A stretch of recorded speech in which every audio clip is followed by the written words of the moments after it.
12 million people, unvetted, over 200 countries, many with terror ties.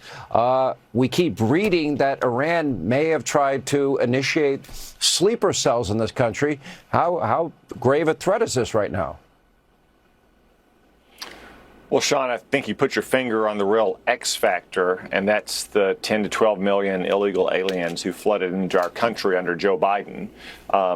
Trying very hard. The Trump administration still couldn't possibly identify every single one of them who might be a threat, whether it's Iran or ISIS or Al-Qaeda or other terrorist affiliations. We know for sure in the 4 years of the Biden administration that terrorists tried to cross into our border. We also know for sure that Iran has tried to recruit Americans, sometimes just common criminals, to commit acts of terror on Iran's behalf. Of course, Iran tried to assassinate Donald Trump in 2024. So it's a serious threat. It's a threat that the Trump administration is actively working against. Kash Patel today laid out in great detail what the FBI is doing to counteract that threat. But it's another reason why we need to end the shutdown of Homeland Security so we can protect our borders from that threat going forward.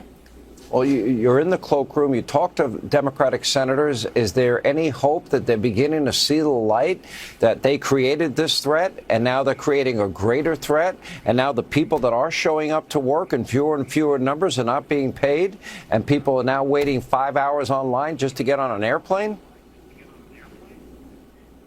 Yes, Sean, I think some Democrats are beginning to realize they've painted themselves into a corner here.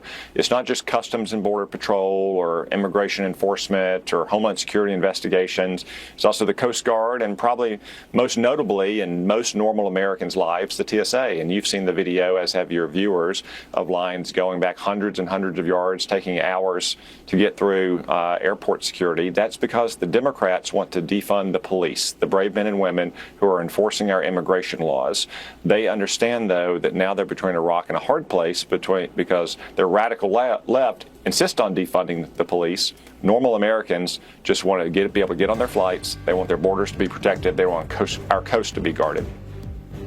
I think if I was on that line that we're showing right now, I think I'd turn around and go home. Period. Not worth it. All right, Senator, thank you.